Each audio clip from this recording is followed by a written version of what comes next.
Custard मलाई cake बहुत ही आसान सी रेसिपी है और बहुत ही कम समय में बनने वाली ये हमारा सुपर सॉफ्ट स्पंजी केक है जिसे आप मिनटों में बना सकते हैं। और किसी भी फेस्टिवल में या ऐसे ही खाने का मन हो तो क्विकली बनाइए, खाइए, एंजॉय कीजिए। तो चलिए आज इसको बहुत ही कम समय में बना करके तैयार करते हैं।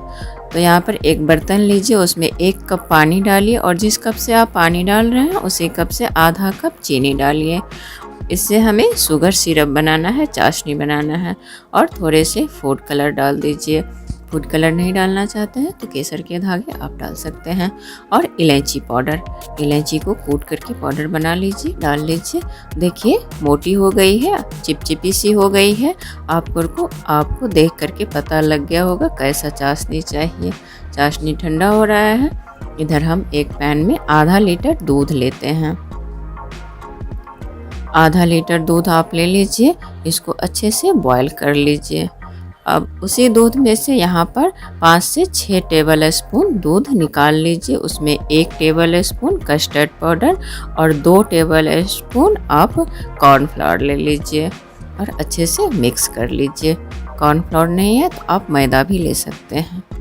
और अगर कस्टर्ड नहीं है तो आप कॉर्नफ्लावर या मैदा की मात्रा को बढ़ा दीजिए और उसमें इलायची कूट करके डाल दीजिए और थोड़े से फूड कलर मिला दीजिए।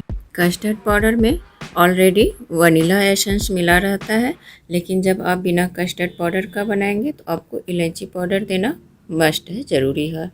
मैं सारे विकल्प के साथ आपको बता रही हूँ, जो आपको ठीक लगे वैसे आप बनाइएगा। वैसे कस्टर्ड पाउडर ही बेस्ट होते हैं। अच्छे से मिक्स कर लीजिए। बस हमारा परफेक्ट घोल बन करके तैयार है। एक भी लम्स नहीं रहने चाहिए।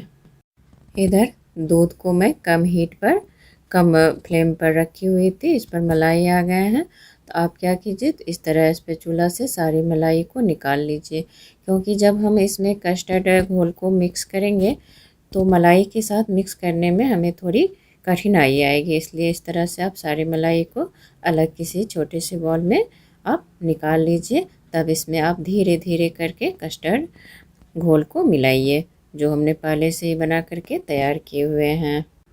अब इसमें 3 टेबल स्पून चीनी डाल रही हूँ।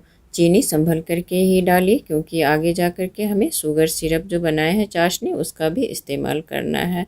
चीनी के घुल जाने पर इस धीरे धीरे करके हमें ये घोल डालना है कस्टर्ड का जो हम बनाए हुए हैं, और लगातार चलाते रहिए। इस तरह से एक हाथ से डालिए और एक हाथ से आप इसे मिक्स करते जाइए, नहीं तो कस्टर्ड से बहुत ही जल्दी गुठलियाँ पड़ जाते हैं और मिक्स करने में परेशानी होती है। और कम हीट पर आप लगातार चलाते हुए इस तरह से मिक्स करेंगे तो एकदम परफेक्ट मिश्रण हमारा बन करके तैयार होगा, कोई भी परेशानी नहीं होगी। अब जो मलाई हमने इस पर से निकाले थे, उस मलाई को भी इसमें मिक्स कर देना है।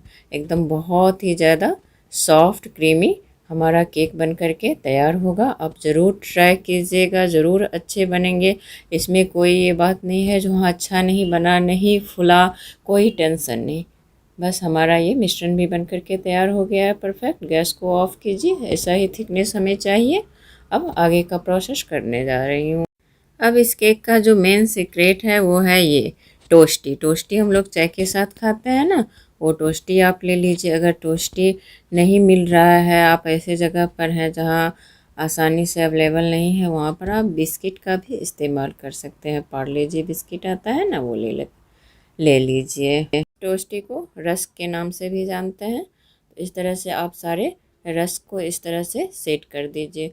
जो साइज़ में कुछ बड़े हैं उसको मैं कट कर दी हूँ, क्योंकि इस साइज़ से हमें बनाना है। आप किसी और भी बर्तन में बना सकते हैं। देख लीजिए, ये जो कुछ बड़े थे उसको मैं इस तरह से कट करके निकाल दी हूँ। कट करने के टाइम में सावधानी रखिएगा, क्योंकि ये बहुत जल्दी टूट जाते हैं। अब इस पर से शुगर सिरप जो हम पहले बना करके रखे हुए थे, इसको हल्का सा आप गर्म कर लीजिए, तब इस तरह से स्प्रेड कीजिए। शुगर सिरप को स्प्रेड करने के बाद जो हमारा कस्टर्ड है उसको आप इस तरह से पूरा फैला लीजिए एक रंग से। आप गरम करके चाशनी डालेंगे तो टोस्टी हमारा रस्क सॉफ्ट बनेगा, एकदम केक के समान। अब इस पर से मैं डाल रही हूँ नारियल का बुरादा। डेसिकेटेड नारियल आता है ना, वो आप डालिए। टेस्ट में बहुत ज़्यादा इम्प्रूवमेंट हो जाएगा। और फिर ऊपर से एक बार टोस्टी को डालते हैं और फिर वहीं पर प्रोसेस थोड़ा सा गर्म करके शुगर सिरप डालिए। ज़रूर से ट्राई कीजिएगा, आपके अच्छे केक बनेंगे और बिना किसी झंझट के तुरंत आप बना करके इसको तैयार कर लीजिएगा। फिर से ऊपर एक लेयर लगा रही हूँ मैं कस्टर्ड का। बहुत अच्छे से बनेंगे। इस तरह से सेट कर लीजिए एक रंग से मिला करके और 2 घंटे के लिए फ्रिज में रख दीजिए। 2 घंटे से ज़्यादा आप नहीं रखिएगा, तब बहुत ज़्यादा ड्राई हो जाएगा। देखिए अभी से ये कितने अच्छे लग रहे हैं, देखने में खाने में भी अच्छे हैं। और ऊपर से आप थोड़ा सा गार्निश कर दीजिए जिससे आपको मन हो। मैं सिर्फ यहाँ पर पिस्ता का इस्तेमाल कर रही हूँ, आप इसमें काजू भी ले सकते हैं, बादाम भी ले सकते हैं, और उसके बाद आप टूटी फ्रूटी का भी इस्तेमाल कर सकते हैं। तो चलिए 2 घंटे के लिए इसे फ्रिज में रखती हूँ और 2 घंटे के बाद आपसे मिलती हूँ। चलिए इंतज़ार ख़त्म हुआ, 2 घंटे हो गए हैं। देखिए कितने अच्छे से सेट होकर के हमारे केक निकल गए हैं। बहुत ही स्पंजी है। मैं इसे कट कर रही हूँ, आपको मेरे काटने से पता चल रहा होगा जो ये कितने सॉफ्ट हैं। जैसे हम लोग मैदा से केक बनाते हैं, आटा से केक बनाते हैं, एकदम परफेक्ट वैसा ही है। ज़रूर आप लोग ट्राई कीजिएगा। बहुत ही आराम से सुपर सॉफ्ट केक बन कर के तैयार होगा। जैसे केक में रहते हैं वाइट में लेयर, उस तरह इसमें भी है ना। बहुत ही आसान और बहुत ही टेस्टी केक। ज़रूर ट्राई कीजिएगा, ज़रूर आपको पसंद आएगा। तो इस रेसिपी को ढेर सारा शेयर कीजिएगा, लाइक कीजिएगा, कमेंट कीजिएगा और चैनल को सब्सक्राइब करना कभी नहीं भूलिएगा। ज़रूर सब्सक्राइब कीजिएगा।